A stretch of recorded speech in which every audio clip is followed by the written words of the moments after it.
फिर दिन हुआ,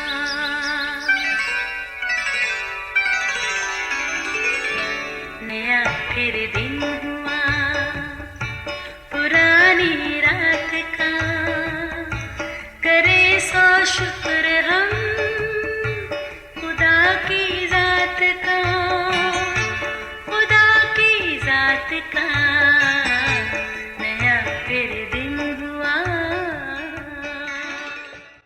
आज की आयत मुबारक है वो आदमी जो खुदावंद पर तवक्कल करता है और मगरूरों और दरोग दोस्तों की तरफ माइल नहीं होता।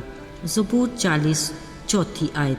अजीज़ों, किसी दानश्वर ने कहा, मुझे अपने दोस्तों से मिलाओ, मैं अभी बता सकता हूँ कि आपका मुस्तकबिल क्या होगा। इस मक़ूले में एक बड़ी हकीकत पिन्हा है।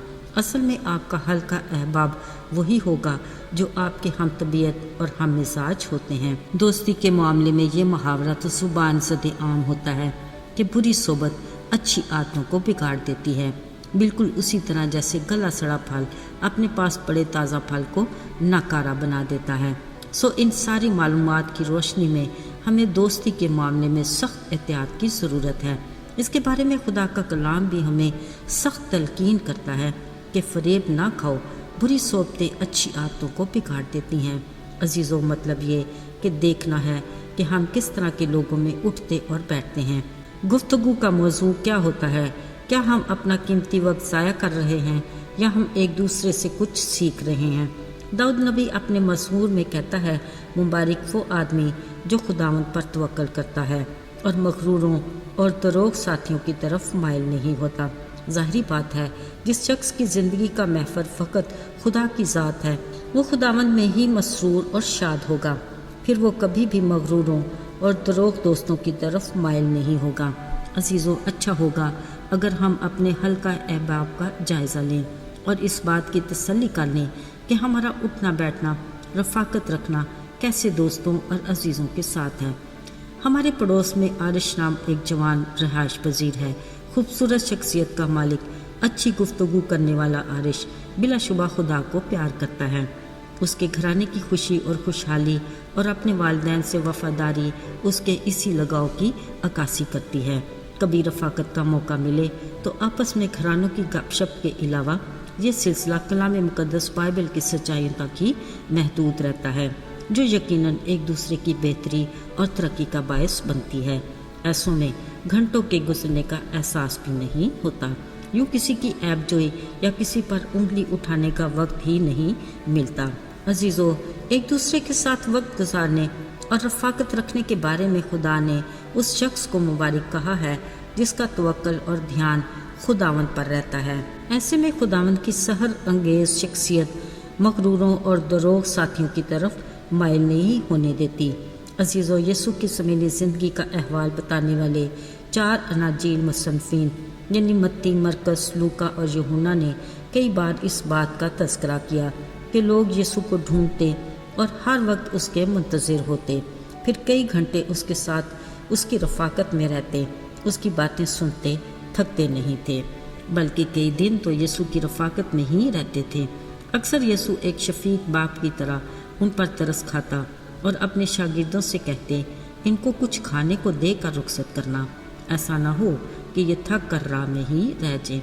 फिर ऐसा होता कि चंद रोटियों और कुछ मछलियों के साथ यीशु के हाथों शुक्रगुजारी की बरकत से भूखे प्यासे मगर खुदा की मोहब्बत में मसरूफ़ लोग सैर और आसूदा हो जाते।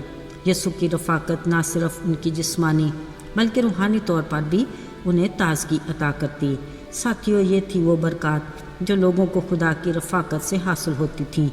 इसके बरक्स खुदा के कलाम में वो किरदार हमेशा हमारे लिए मिसाली रहा जो बुरे दोस्तों की सोबत में रहकर अपने वालिदैन के लिए परेशानी का बायस बना। बिलाशुबा मुशर्रफ बेटा ऐसे दोस्तों की बातों के ज़ेरे असर था जिन्होंने इसको अमीर बाप से अपने हिस्से का माल लेकर परदेस जाने का मशवरा दिया और वो इसमें कामयाब भी हुए। फिर वक्ती खुशी और ऐशो इशरत की ज़िंदगी के बाद जब मुशर्रफ बेटे पर बुरा वक्त आया तो सब छोड़कर भाग गए। याद रहे, असल में ये है मगरूर और दरोग दोस्तों की सोबत का असर। वो तो शुक्र उस खुदा का जिसने उस पर अपने बड़े फजल से तौबा का दरवाज़ा खोले रखा। عزیزو، ذرا یاد کرتے ہیں وہ وقت جب گناہ کے باعث بنی و انسان کی رفاقت خدا سے ٹوٹی۔ فوراً ہی ہمارے ازلی دشمن ابلیس نے ہمیں اپنی گرفت میں لے لیا، مگر ساتھیوں، خدا کا شکر ہو کہ اس نے اپنے بڑے فضل سے ہمارے لیے توبہ کا دروازہ کھولے رکھا اور اپنے بیٹے یسوع کی قربانی کے باعث ہمیں دوبارہ اپنی رفاقت کا شرف بخشا۔ اب التجا ہے کہ وہ ہمیشہ ہمیں اپنی رفاقت ہی میں جوڑے رکھے، ہمیں اپنے ہی میں مسرور اور شاد رکھے، تاکہ ہم انجانے میں کہیں پھر بری صحبت کا شکار نہ ہو جائیں۔ آئیے دعا کرتے ہیں۔